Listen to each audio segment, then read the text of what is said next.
Segunda Crônicas,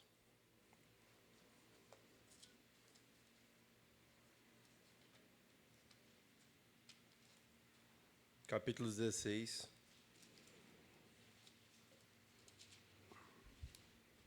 versículo 9.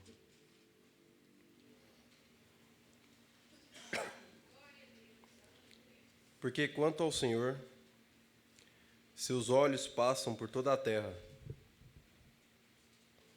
para mostrar-se forte para com aqueles cujo coração é totalmente dele. Nisso procedeste loucamente, por isso desde agora haverás guerras contra ti. Pai, nós apresentamos a Tua palavra aberta e clamamos para que o Senhor venha falar aos nossos corações. Nós pedimos para que o Senhor cesse as distrações e que nós possamos, Pai, focar totalmente em Ti. Leve a Sua palavra aos nossos corações, Pai. É o que nós clamamos em Teu nome. Amém. Vamos para Mateus, capítulo 6. Hoje nós vamos continuar o assunto de ontem, que foi ministrado aqui no CT. E eu não queria que a gente perdesse o foco de ontem, mas mesmo que não veio ontem, consegue acompanhar tranquilamente o assunto. Nós vimos em 2 Crônicas que o nosso Senhor passa os olhos sobre a terra e que existem algumas pessoas que Ele tem o foco, e essas pessoas têm algo específico, que é o coração voltado totalmente para Ele. Mateus capítulo 6, ele tem lições muito interessantes sobre o nosso coração. Para quem não sabe, Mateus capítulo 5, Mateus capítulo 6 e Mateus capítulo 7 é o Sermão do Monte. Talvez o ensino mais valioso que a gente tem na palavra do Senhor, porque é o ensino da própria boca do nosso Senhor Jesus Cristo. É o próprio ensino que Ele ensinou a quem? Olha o início de Mateus capítulo 5. Ele ensinou aos seus discípulos. O ensino do Sermão do Monte foi especificamente aos seus discípulos. Nós somos seus discípulos. Então, quando nós olhamos para Mateus, nessa porção do Sermão do Monte, ele é especificamente para nós. Aí, a consequência disso foi que chegou outras pessoas ali, ao redor dos discípulos, e ouviram ele.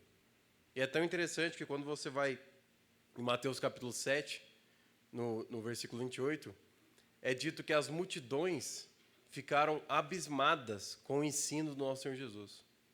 Por quê? Porque os que ministravam para aquelas pessoas eram quem? Os fariseus. E eles eram o quê? Hipócritas, como nós vamos ver. Eles ensinavam, falavam, oravam publicamente, mas eles não eram homens com vida. E o que nós vemos em João 1, no versículo 4? Que em Cristo estava a vida. E essa vida era a luz dos homens. Então Jesus, ele veio com ensinamentos que ninguém nunca trouxe. Ele falou coisas que ninguém nunca tinha falado.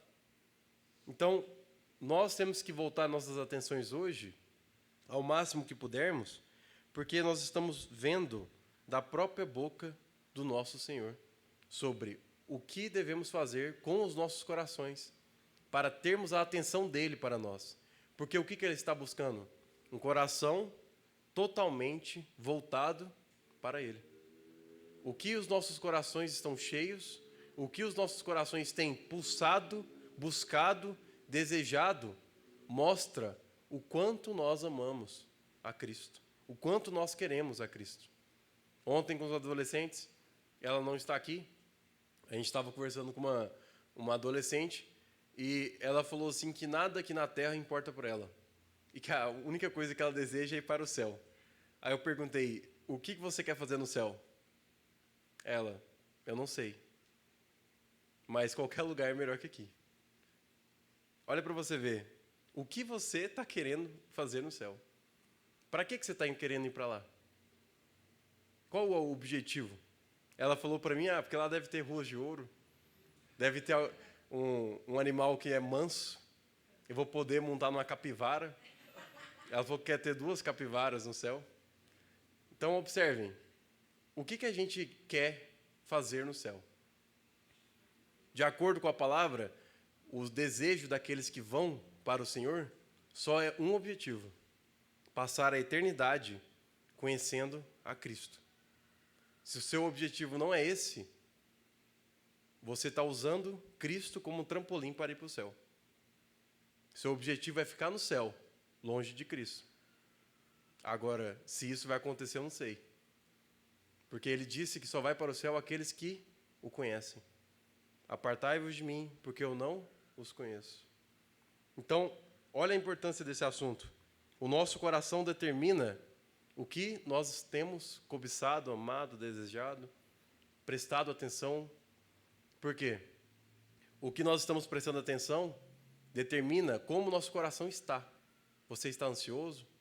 Você está deprimido? Ou você está feliz, realizado, satisfeito? E quais são os motivos você está dessa maneira? O que tem deixado você ansioso? Ou o que tem deixado você feliz, satisfeito? É o dinheiro que está na conta? É os problemas que estão passando em família? É o que está fazendo isso?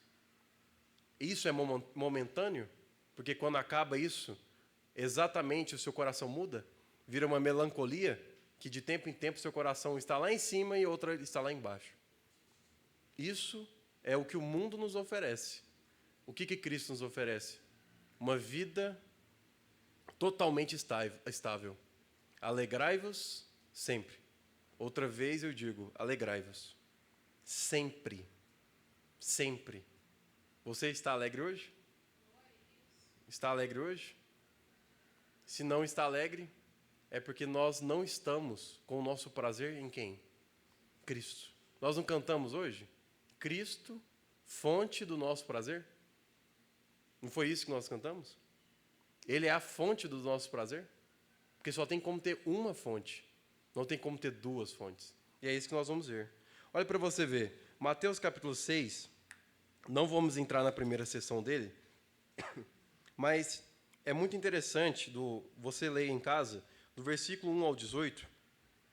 Ele vai nos mostrar um princípio que é impossível ser violado.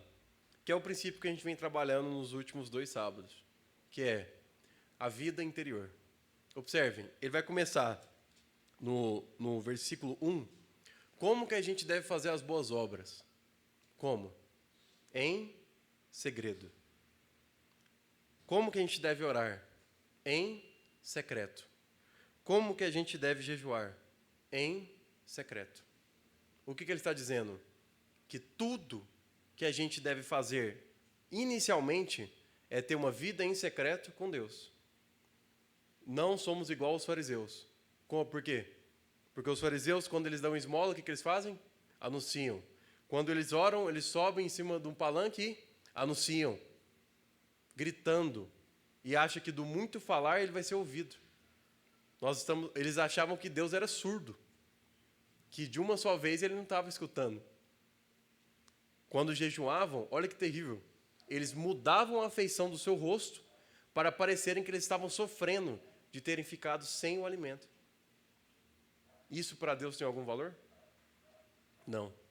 Então, olha para você ver, do capítulo 6, do versículo 1 ao 18, está falando da vida interior, em secreto. Você vai ver essa palavra várias vezes, não temos como entrar nisso.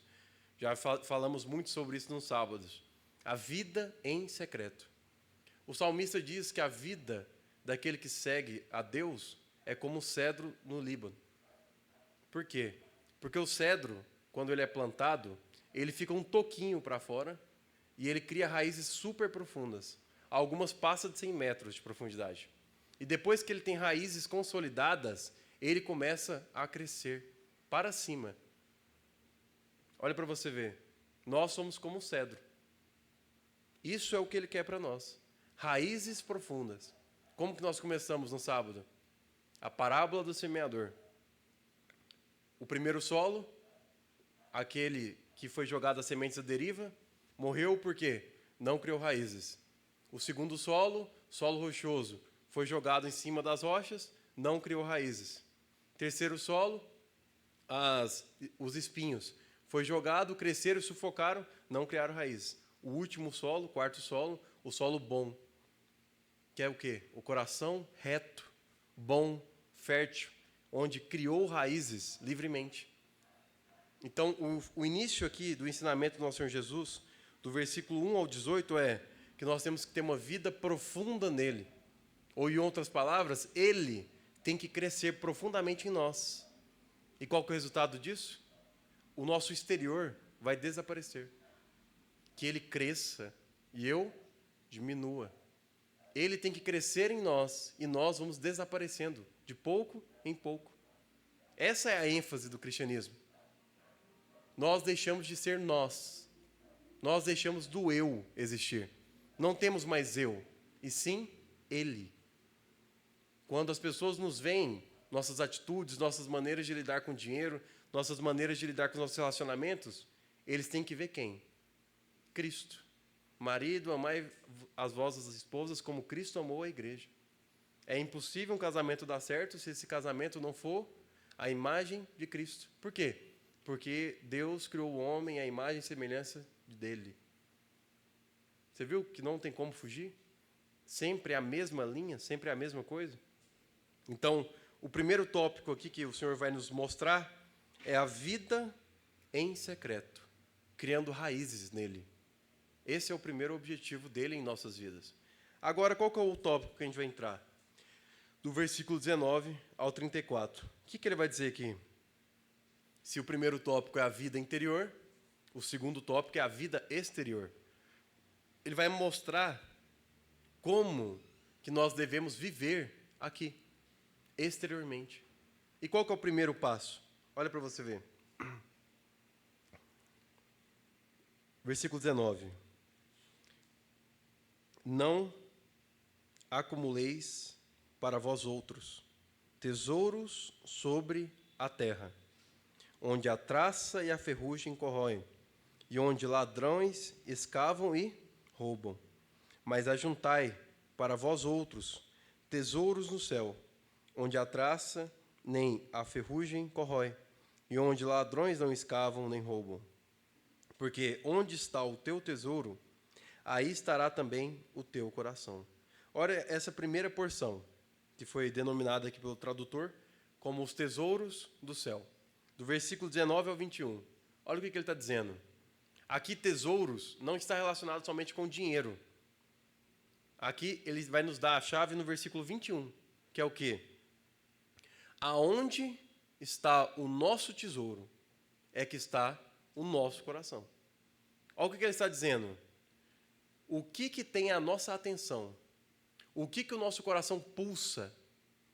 O que o nosso coração deseja é o nosso tesouro sobre a terra. É isso que ele está falando aqui. Então, o que ele está dizendo? Que sobre a terra não compensa você buscar, você batalhar por nada. Tanto questões de dinheiro, quanto questões de qualquer outra coisa. Porque o seu tesouro também pode ser uma pessoa. Seu tesouro pode ser um relacionamento. E isso, se vier em primeiro lugar, como seu tesouro, como centro, o que acontece? Ele vai perecer. Porque a centralidade só pode ser Cristo. O que a gente leu ontem? Em Salmos 23. Uma coisa peço ao Senhor, e a buscarei. Uma só coisa, um só foco. E ele vai nos mostrar isso para frente. Só tem como nós servirmos a um Senhor, a um tesouro. E esse tesouro nós temos que saber se é Cristo ou se é outras coisas. Olha para você ver Eclesiastes. Salomão, desde o capítulo 1 até o último capítulo, ele está descrevendo que debaixo do sol tudo é vaidade. Tudo é como correr atrás do vento. Eu peguei as melhores mulheres e me deliciei nelas. Descobri que isso é vaidade. Eu peguei os maiores reinos, descobri que isso é vaidade. Eu tive o quanto de dinheiro eu quis, descobri que isso é vaidade. Eu trabalhei até mandar parar e descobri que isso é vaidade. O que significa vaidade? Ilusão. Esse é o sentido daquela palavra. Ele descobriu que tudo isso é vazio, é como correr atrás do vento. Mas olha os últimos versículos de Eclesiastes. Ele vai falar a conclusão dele, dessa pesquisa experimental que ele fez. Que foi o quê? Que a única coisa que compensa, que é verdadeira, que é sólida aqui na terra é o quê? Guardar os estatutos de Deus, os mandamentos, a palavra dele, temer ele e buscá-lo. Ele falou que de tudo que existe sobre a terra, a única coisa que importa é a palavra de Deus e nós obedecê-lo. Olha o que ele está dizendo. Será que isso tem algum valor para nós? Uma coisa peço e a buscarei. Somente uma coisa. O que nós temos buscado tanto? Que temos perdido as nossas almas. O que adianta nós ganharmos o mundo inteiro? O sentido ali não é só de aqueles poderosos. É quem está nesse ciclo vicioso de correria pela vida. O que adianta você ganhar o mundo inteiro e perder a sua alma? Mas aqueles que perderam a alma, como que faz para buscá-la? Ter ela de volta. Dá ela para mim. Dá ela para Cristo. E assim você terá ela de volta. Aquele que perde, ele é o que ganha. Então, aqui, ele está nos dando um parâmetro de como nós vamos sondar os nossos corações. Como? Nós descobrirmos o que é mais importante para nós. Aí está os nossos corações. E qual que é o objetivo disso? Para nós descobrirmos se o nosso coração é totalmente dele ou não. Onde está o nosso tesouro? O que mais tem a atenção das nossas vidas? O que mais tem a atenção das nossas mentes? O que mais nós buscamos? O que mais nós gastamos tempo? É com o quê? Isso é o nosso parâmetro de sondagem. E definindo essa resposta, aí você está sabendo onde está seu coração. E se ele está em um lugar que não é em Cristo, ele está perdido. Totalmente desprotegido. Como nós vimos. Filho meu, dá-me o teu coração, e os teus olhos serão bons. Se ele não estiver nas mãos do Senhor, no esconderijo do Altíssimo, debaixo das asas dele, nós vivemos nesse mundo tenebroso, como o apóstolo Paulo vai dizer, totalmente desprotegido. Qual que vai ser a consequência disso?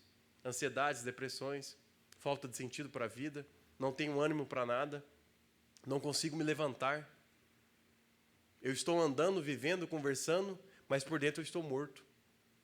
Prefiro me trancar num lugar e não falar com ninguém, nem ver ninguém. Ou, pior, você busca sentido em tudo. Você está caindo num buraco e está tentando agarrar em qualquer coisa para se segurar. Então, essas coisas fúteis, perecíveis aqui da terra, você vai se prendendo nelas. Você vai se agarrando nelas. E elas vão te iludindo. Então você começa a entrar em qualquer coisa, é progressiva. Desde comprar uma motinha até crescendo na escadinha para pegar uma motona. Tudo na vida vai te iludindo. Até você descobrir que isso é perecível. Não compensa. Não acumuleis tesouro sobre a terra. Não acumuleis nada sobre a terra. Busque somente o reino dos céus. Olha para você ver, versículo 22. Ele vai seguir na mesma linha. Você está vendo que ele vai mostrar sobre a questão da divisão. Aonde está o teu tesouro, é aonde está o seu coração. Agora ele vai continuar com a mesma linha. São os olhos a lâmpada do corpo. Se os teus olhos forem bons, todo o teu corpo será luminoso. A palavra bons aqui, o sentido dela é simples. E o simples aqui é no sentido de, ao contrário de duplo. Lembra do sanduíche simples e o sanduíche duplo? Aqui, ao contrário de simples, é duplo. Então, o que ele está dizendo? Tenham olhos simples, tenham olhos com único foco, com única visão. Olhe somente para uma coisa. Busque somente uma coisa. Olha o que ele vai dizer. Todo o seu corpo será luminoso. Se forem os teus olhos maus, agora é o contrário de simples. Se você tiver duas visões, dois focos, dois desejos, todo o teu corpo estará em trevas. Todo o seu corpo estará em trevas. Portanto, caso a luz que em ti sejam trevas, que grandes trevas serão. Ele está dizendo que, quando os seus olhos têm dois focos, seu corpo vai estar em trevas. E essas trevas vão ser tão densas que você vai achar que é a luz. Então você vai achar que é o quê? Que está no caminho certo. que isso é bom, que isso é o caminho certo. Talvez a nossa vida deve ser em prol de dedicar em nossas famílias e sermos os provedores dela. E eu vou fazer isso até a morte, sendo que Ele não nos chamou para isso. Ele nos chamou para quê? Para sermos filhos dEle. Ele é o nosso Pai. Ele é nosso único Pai. E Ele vai trazer a provisão para nós todos. Ele vai chegar com essa linha. Olha para você ver. Versículo 24. Ninguém pode servir a dois senhores, duas visões. Porque ou há de aborrecer-se de um, ou há de amar o outro. Ou se devotará a um, ou desprezará o outro. Não podeis servir a Deus e as riquezas. Aqui ele dá o veredito. O que ele está dizendo? Que não tem como a gente servir a dois senhores. Não tem como a gente ter duas visões. Não tem como o nosso coração estar em dois lugares. Ou ele está em um, ou ele está em outro. Só que, aonde ele está, ele aborrece aonde ele não está. Então, se o nosso coração não está em Cristo, nós estamos aborrecendo ele. Mas olha o que ele está dizendo. Que existe dois senhores. Um é o nosso Senhor, Jesus Cristo. E o outro é as riquezas. Ele está dizendo que a riqueza é algo pessoal. Ela é uma pessoa. Ela é uma entidade viva. Olha para você ver. Ela é uma entidade viva. Ele está dizendo que quando a gente pega uma porção de dinheiro, ali você não está pegando em papel. Ali você está pegando em uma pessoa, em um Senhor. E o que ele está dizendo? Que ou nós vamos servi-lo, ou nós vamos servir a Cristo. Por isso que o apóstolo Paulo exorta Timóteo como? Os que querem ficar ricos, não está falando os que são ricos, os que querem ficar, os que desejam, os que buscam ficarem ricos, o que eles fazem? Caminham para perdição. Caminham para perdição. Por quê? Quanto mais riqueza, mais ilusão. Quanto mais ilusão, mais seu coraçãozinho vai ficar perdido. E não vai conseguir achar o caminho de volta. Filho pródigo, não foi citado hoje? O filho pródigo? Nós nascemos pródigos. Nós nascemos totalmente perdidos. E o que significa esse pródigo? O pródigo é aquele que tem uma sede insaciável por qualquer coisa para se encher, só que é um saco vazio. É um saco sem fundo. Ele é impossível de ser saciado. Ele vai acumulando e absorvendo tudo que tem pela frente, buscando tudo que existe, para ele consumir e não tem fim. Esse é o pródigo. E nós somos esses. Ou com relacionamentos, ou com dinheiro, ou com bens, ou com qualquer coisa. Nós somos esses. E o que o Senhor tem para nós? O que ele está falando? Eu estou aqui te esperando. Venha. Venha a mim todos que estão cansados, todos que estão aflitos, e eu vou te aliviar. Você pode ir lá, gasta tudo, consome tudo, pode absorver tudo que existe no mundo, busca Ele, até você não ter mais forças. E quando você voltar, o que eu vou fazer? Filho pródigo voltou, pobre, sem dinheiro, comia lama, junto com os porcos, lavagem junto com os porcos. O que aconteceu? Pegou, deu novas vestes, pegou sua mão e colocou o quê? Um anel. Qual que é o símbolo daquele anel? Você requisitou uma parte da minha herança. Certo? Então o filho pródigo pegou toda a herança que ele tinha direito. Ele foi e torrou toda essa herança. Quando depois que ele torrou toda essa herança e voltou para o pai dele, o que aconteceu? O pai dele deu uma aliança para ele, um anel. E esse anel simboliza o quê? Que tudo que eu tenho é seu. Esse é o símbolo desse anel. Era a tradição da época. Ele deu o anel para ele, simbolizando que tudo que ele tinha era dele. Mesmo depois de ele ter torrado toda a herança, que ele era do direito dele. Ele disse, não, tudo bem, você pode ficar com essa ilusão. Eu vou continuar te sustentando. Eu vou continuar permitindo. Igual aconteceu ao longo da história da história da Bíblia, com o povo de Israel, em Êxodo. A mesma coisa, nuvem de fogo, pedra saindo água, maná caindo do céu. Eu prefiro o quê? Os deuses da Babilônia. Morreram todos no deserto. Olha para você ver como o nosso Senhor é paciente. Ele só está esperando o quê? Nossas forças se esgotarem. O nosso problema não é que a gente é fraco. O nosso problema é que a gente é muito forte. A gente está relutando contra Deus. Ele está falando, eu quero cuidar de você. E nós não estamos deixando. Pode deixar, que quem é o provedor da casa sou eu. Eu sou o provedor. Eu sou independente. Igual Adão e Eva. O que Adão e Eva fez? Não come do fruto. Do quê? Do conhecimento absoluto. Quando eles comeram, eles assinaram o quê? Eu sou independente. Eu não preciso da provisão de Deus. Eu quero viver e decidir o que é bom e o que é mal. Eu vou decidir. Igualmente, nós fazemos essas escolhas todos os dias. Nós não queremos ser providos por Deus. Por isso que o apóstolo vai dizer que o quê? O poder da graça, ele se aperfeiçoa aonde?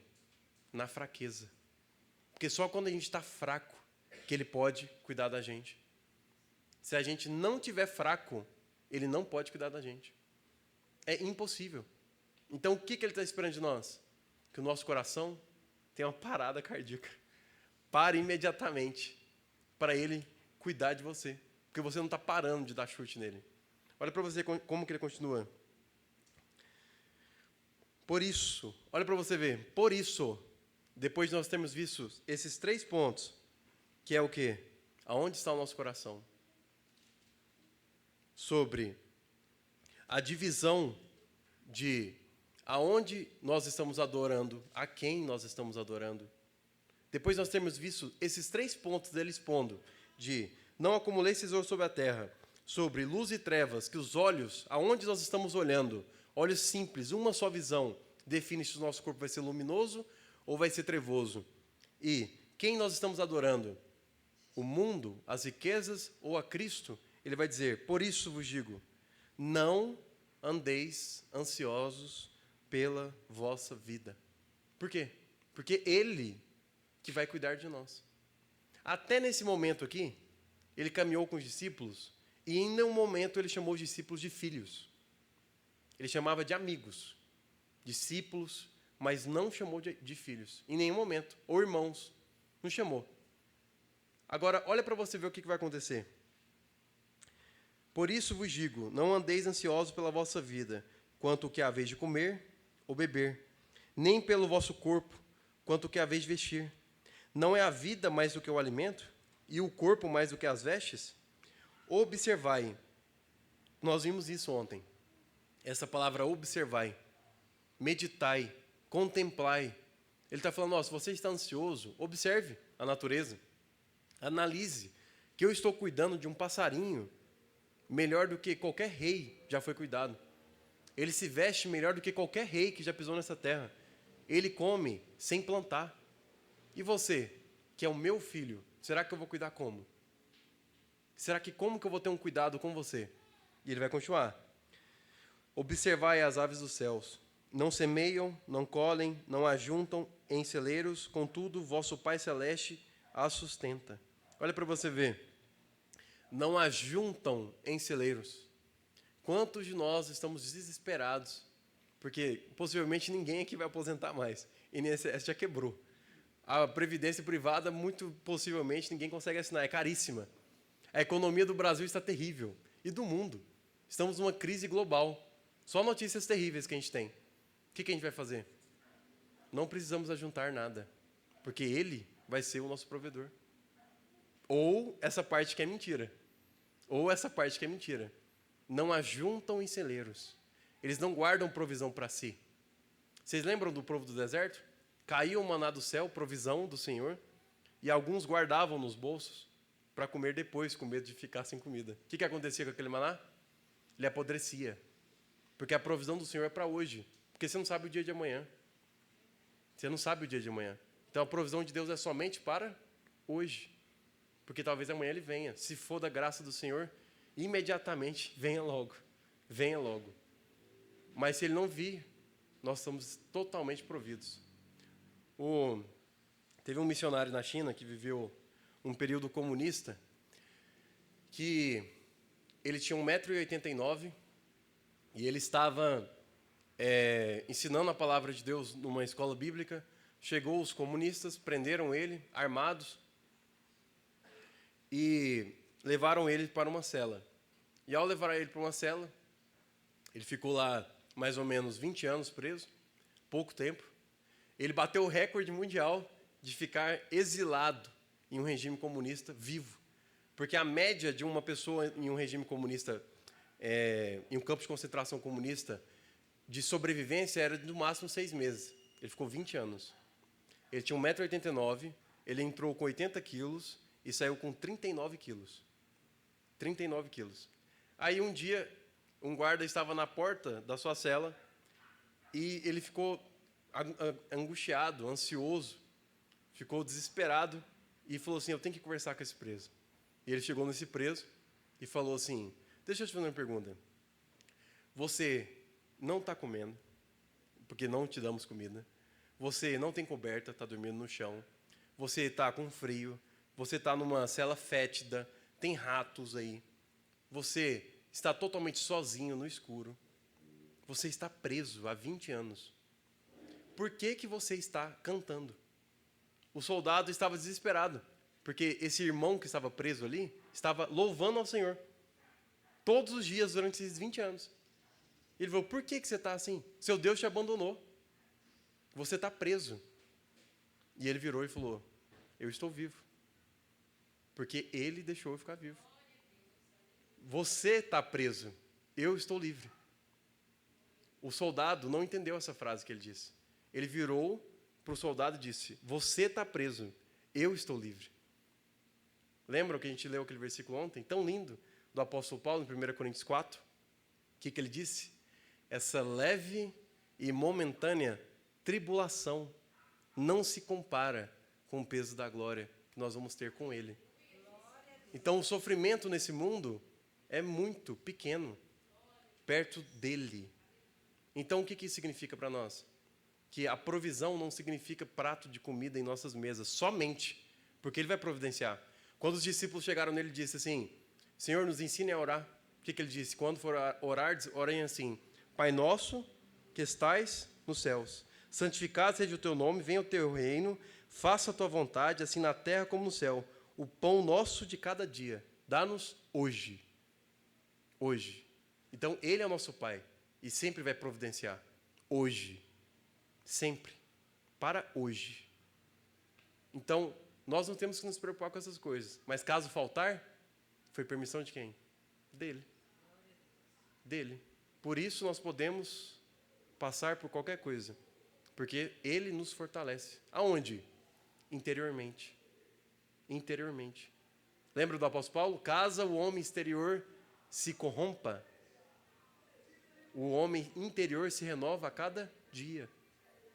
Por isso que ele começa no versículo 1 ao 18 sobre o homem interior. Porque é ele que a gente tem que fortalecer. Não o homem exterior. A saúde, doenças, o nosso estado físico, não importa. Ele pode nos curar? Lógico que pode. Mas o que importa é o quê? Aquilo que é eterno. Isso é perecível. Parece algo radical, mas o Evangelho é radical. Cristo é radical. Seguir Ele é radical. Por isso que nós andamos na contramão do mundo. Por quê? Nós não somos do mundo. Nós somos dele. Não vos conformeis com este mundo. Porque somos o que dele? O que nós somos dele? É o que nós vamos ver agora. Olha para você ver. Vamos pular um pouquinho, que eu já falei sobre isso. Ele vai continuar descrevendo até o versículo 30, sobre essa questão que a gente acabou de falar. Ele vai dar vários exemplos sobre o que Deus cuida de menor que na terra, Ele vai cuidar o que é maior para Ele, que é o quê? Nós. Tem algo maior que nós aqui nesse universo? Maior, estou falando de importância. E não estou falando especificamente que a gente tem algo de importante. Não. Eu estou falando que um Deus deu a vida dele por nós. Ele não deu a vida por mais nada nessa terra. Foi por nós. Nem nesse universo. Então, a coisa mais importante do mundo somos nós. Por quê? Porque ele veio por nós. Somente por nós. Então, ele está dizendo, essas coisas pequenininhas como um passarinho, como a erva do campo, eu estou cuidando. Imagina você que eu dei a minha vida por você. Como que eu vou cuidar de você? Então, isso é até o versículo 30. Olha o versículo 31. Portanto, é o veredito dele, não vos inquieteis, dizendo: o que comeremos, que beberemos, ou como nos vestiremos? Porque os gentios é que procuram todas essas coisas. Agora, olha essa declaração. Pois vosso Pai Celeste sabe que necessitais de todas elas. Olha o que ele está dizendo. Você viu essa frase? Eu falei ela ontem. Todas as vezes que eu repito ela, vai ser a mesma coisa. Você ouviu essa frase? Isso aí é para quem? Para nós. Ele está falando, vosso Pai Celeste. Quando for orardes como? Pai Nosso. Aqui, esse versículo está dizendo o quê? A única coisa... Ele acabou de dar a resposta que a filosofia, nem os maiores pensadores do mundo conseguiram responder. Que é quem nós somos. Não existe um livro de filosofia que consegue definir o que nós somos. O que nós somos? Ninguém sabe definir. Quem nós somos? Aqui está dizendo, filhos de Deus. Olhe para você ver. O que é a sua identidade, o seu DNA? É filho de Deus. Olha o que está dizendo. Nós ouvimos isso faz anos. Mas você não entendeu isso ainda. Porque se você tivesse entendido, você não estaria ansioso. Porque quem é filho de Deus tem a provisão de todas as coisas. Não anda ansioso. Ele pode estar ansioso, mas andar ansioso não. É impossível andar ansioso. Quem é filho de Deus. Não é quem é filho de Deus, quem sabe que é filho de Deus. Então o que está dizendo aqui? Nós somos filhos de Deus. Nós somos filhos de Deus. Nós não somos qualquer um. Observem, muitos aqui podem ter tido experiências horríveis com os pais. Horríveis. Pais abandonaram, pais bateram, pais podem ter tido algo muito pior, muito mais hediondo. Mas olha o que ele está dizendo. Esse sofrimento que você teve com esse pai ilusório, mesmo que pode ter sido bom ou ruim, é uma ilusão esse pai seu. Porque eu sou o seu pai. Você tem um pai verdadeiro. Por quê?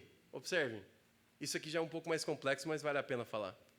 Quando Maria, no brado do nosso Senhor Jesus para Maria, ele não chama ela de mãe. Depois faça a sua pesquisa. Ele vira para ela e fala o quê? Esta mulher. E fala para João, cuida dessa mulher. E leve, porque agora ela é sua mãe. Por que ele disse isso? Porque quando Jesus morreu, ele agora morre e se torna o primogênito entre muitos filhos de Deus. E o que acontece? Ele se tornou nosso irmão. Então, nós somos irmãos de Cristo. Então, todos que existem sobre a terra que creem em Cristo são irmãos, sobre um pai.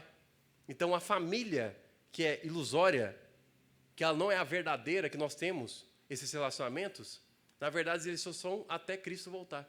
Porque quando ele voltar, nós vamos ser só um corpo. Todos irmãos, sobre um pai, um só cabeça, que é Cristo. Todos irmãos, todos filhos do mesmo pai. Então, olha para você ver, esse machucado que você teve com sua família, ignora ele. Joga ele fora, porque você está perdendo algo maravilhoso, que é um pai que é Deus. É o pai que é Deus. E ele tem algo muito grande para você, que é o quê? Você descansar nele. O descanso nele. Ele não está te prometendo riquezas, nós acabamos de ver isso. Ele não está te prometendo uma vida tranquila aqui na terra, mas ele está dizendo que aí dentro de você, toda tempestade que está, ele vai acalmar ela. Ele vai calar ela, porque você vai estar guardado nos braços do seu pai. Isso é o foco dele para as nossas vidas. Nos guardar. Eu não peço, lembra de João 17? Eu não peço que os tire do mundo. Olha essa oração de Jesus, em João 17. Jesus orando para o seu pai, ou para o nosso pai. Ele está falando sobre nós. Ele está falando, eu não peço que os tire do mundo, mas sim que o guarde de todo mal. Como que ele vai nos guardar de todo mal? Nele. No nosso interior. Somente assim que ele pode nos guardar. Será que isso pode ser uma verdade para nós? Será que a gente pode entender isso claramente no nosso dia a dia?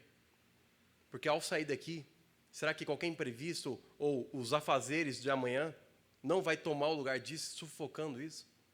E a gente vai esquecer que a gente tem um Pai, que é celestial, vosso Pai celeste. Me perdoem a repetição, mas que tem 30 anos de cristão aqui, 50 anos de cristão aqui, 10 anos, e não sabem disso. Não tem interiorizado isso. Vosso Pai celeste nos cuida de todas as coisas. Isso é o que Ele busca, que a gente entenda. Somos filhos de Deus e tudo agora é provido por Ele. Então o que a gente faz?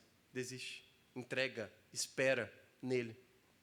Então, aqui nós vemos que tem um outro dado interessante para você ver que será que essa questão do Pai, vosso Pai Celeste é interessante.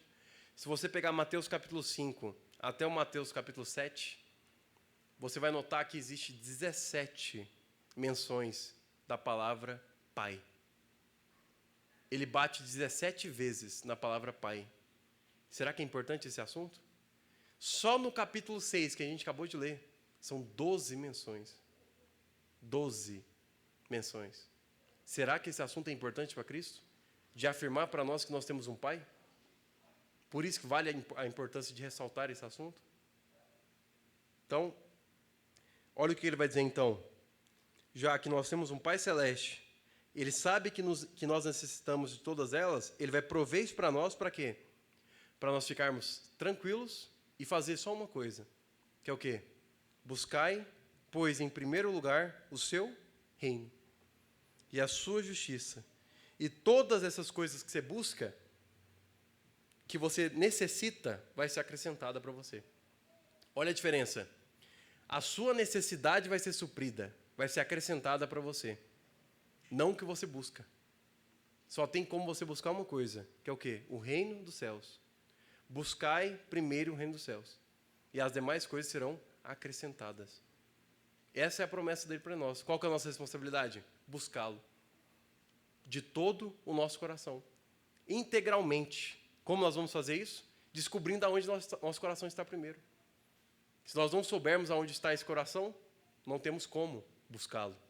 Temos que entregar esse coração a Ele.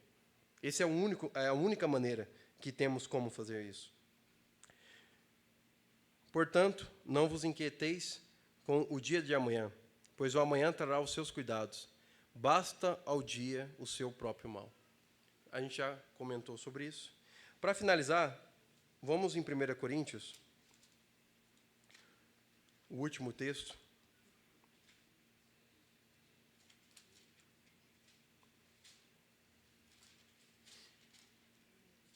Capítulo 3.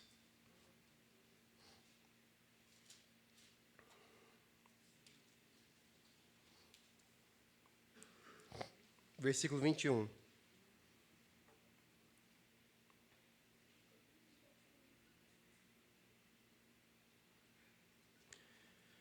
Portanto, ninguém se glorie nos homens, porque tudo é vosso.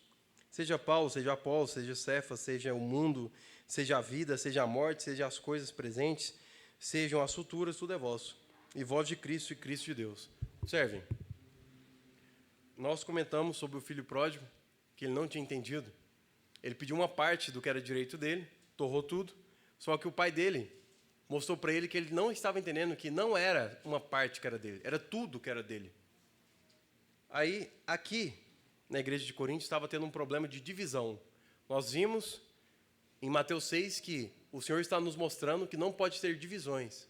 Nosso coração não pode estar dividido, nossa visão não pode estar dividida, nossos desejos, nossas vontades não podem ter divisão, somente nele.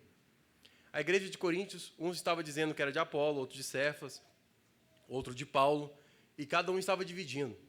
Olha o pensamento que Paulo trouxe. Ele trouxe assim: portanto, ninguém se glorie nos homens, porque tudo é vosso. Ele está dizendo que tudo que existe é nosso. Por quê? Nós, com a morte de Cristo, tornamos herdeiros de todas as coisas juntamente com Ele. Então, tudo que existe é nosso. Não temos tempo de entrar nisso, nós já vimos sobre isso. Mas observem, tudo é nosso. Seja Paulo, seja Apolo, Cefas. O que ele está dizendo? Nós aqui, que estamos ministrando, ou vocês que estão ouvindo, eu sou de vocês e vocês são meus. O que significa isso? Somos unidos em um só corpo. E isso ele vai dizer, é a mesma coisa com Cristo. Cristo é nosso e nós somos de Cristo. O que significa isso? É o que ele disse em João: permanecei em mim e eu permanecerei em vós. É uma união com Cristo. Uma união entre nós, um só corpo. Nós não fomos batizados na mesma água, no mesmo Espírito, não bebemos do mesmo Espírito, não comemos do mesmo corpo, não bebemos do mesmo sangue, fomos crucificados na mesma cruz, ressuscitamos do mesmo túmulo, não foi isso? Morremos com Cristo, ressuscitamos com Cristo. Um só corpo. Então nós somos unidos. Então tudo é nosso. Então por isso que alguém olhar para o outro aqui na igreja com diferença é algo que é inaceitável. Porque o que você está fazendo? Amai-vos uns aos outros, não é isso? Mas não está falando que é para você se amar primeiro? Ame-se a si mesmo e também ame um ao outro. Por quê? Você está unindo-se com a outro. Então o que importa? Se você se ama, você ama o próximo, porque você é o próximo. E é isso que nós não estamos entendendo. Por isso que em Lucas 24, nosso Senhor Jesus disse o quê? Eu estive nu, você me deste de vestir. Eu tive fome, você me deste de comer. E os discípulos ficam desesperados, porque eles nunca fizeram isso. Ele fala, mas quando a gente fez isso? Ele, todas as vezes que fizerem isso por algum desses pequeninos, você está fazendo em favor de mim. União com Cristo. União entre nós. Será que isso tem sido também uma realidade entre nós? Unidos em um só corpo? Unidos em um só corpo? Por isso que os discípulos lá em Atos, eles pegaram tudo que eles tinham, venderam, se uniram e, de acordo com a necessidade de cada um, eles distribuíam. Porque os bens não eram mais meu, era nosso. Mas isso é muito além, é só para a igreja do Senhor. Olha lá, versículo 22. Seja o mundo é nosso? Olha para você ver, tudo é vosso. Seja o mundo. Seja a vida e seja a morte. É nossa. Por quê? Cristo venceu o mundo, Cristo venceu a morte e Ele é a vida. Então Ele, como é que foi? João 3,16, o que é dito lá? Deus amou o mundo de tal maneira que deu. Então é nosso, o Filho. E o Filho é a vida. E Ele, tudo que Ele venceu, nós vencemos. Por isso nós somos mais que vencedores. Porque Ele venceu os nossos inimigos, que era a morte, o mundo, o pecado, a carne e o diabo.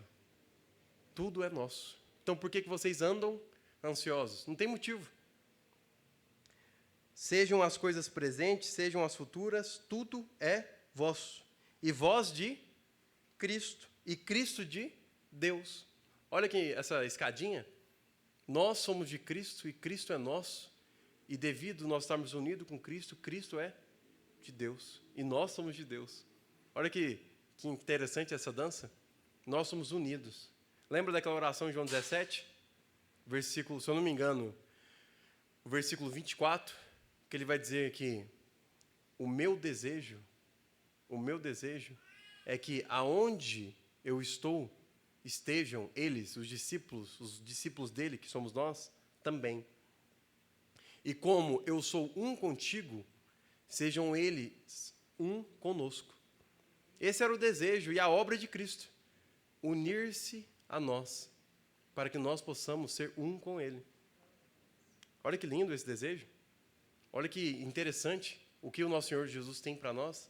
Quão diferente Ele é de nós. Porque o que nós só buscamos é o quê? A divisão. E quanto mais nós queremos a união, mais divididos nós vamos ser. Porque a única coisa que pode nos unir é o quê? Cristo. Então, em vez de buscar a união ou compatibilidade social entre nós, nós temos que buscar somente uma coisa: juntos, Cristo. Porque senão isso aqui vira um clube social. O que Paulo disse para Coríntios? Eu decidi nada saber entre vós. Não me interessa nada sobre vocês, a não ser Cristo e este crucificado. Cristo e este crucificado. Por quê? Porque na cruz, juntamente com Ele, nós somos unidos. Por isso, Cristo crucificado, aonde nós nos tornamos um só. Então, que nessa manhã nós possamos pegar e levar isso aos pés do Senhor, porque senão não tem nada de valor, tudo que foi falado e o que vai ser falado. Nada disso vai ter valor. Se nós não pegarmos, relermos, apresentarmos isso aos nossos corações, ajoelhados, prostrados, vamos continuar na situação que está, o mundo, a igreja, os irmãos, a sociedade, as nossas vidas e famílias. Sempre vai continuar do mesmo jeito, se nós não apresentarmos isso ao Senhor. Temos que ir aos pés do nosso Senhor. Não foi o que foi cantado aqui? Eu me lanço aos pés do Senhor. Me lanço aos pés do Senhor. Se você que tiver tempo, leia Ruth. Ruth, ela é um símbolo da igreja. Ela é um símbolo da igreja. E Boaz é um símbolo de Deus. Uma tipologia de Deus. E é tão interessante que Ruth, uma moabita, abandonada, estava peregrina nas terras de Boaz, ela chegou perante Boaz, e Boaz estava deitado na cama. O que ela fez? Ela deitou sobre os seus pés e dormiu. E o que aconteceu? Ela estava esperando. E de repente Boaz se levanta e olha para ela. Se Ruth é um símbolo da igreja e Boaz é um símbolo de Deus, como que a gente faz para Deus virar sua face para nós? Se prostrando aos seus pés e esperando. Qual foi o primeiro versículo que a gente leu? Ele está procurando aqueles de coração integral para Ele. Então a gente tem que esperar nele, aos seus pés, com o coração nele. Amém? Pai, nós apresentamos nossas vidas, apresentamos, Pai, a nossa semana e nós clamamos, Pai, o Teu nome. Tenha misericórdia, Pai. Nós não queremos mais, Pai, estudar a Sua palavra, nos reunir aqui em vão. Nós queremos a Tua presença, Pai. Nós queremos que o bom pastor desça, Pai, e nos guie, Pai. Pai, que essas palavras, Pai, não sejam palavras vazias em nossos corações, mas sejam vida. Nós queremos, Pai, ser transformados, Pai. Não queremos mais viver da mesma maneira. Pai, gera em nós a necessidade, Pai, de sermos transformados. Abra os nossos olhos, nós não estamos enxergando. Nós estamos muito confortáveis e tranquilos com as nossas vidas. Não sabemos o poço de perdição que estamos afundados, Pai. Pai, em Teu nome, nós clamamos, Te suplicamos. Pai, nos ajoelhe, Pai, fracos aos Seus pés, e que nós possamos permanecer aí, até o Senhor olhar para nós e nos salvar. Em Teu nome é o que nós clamamos. Amém.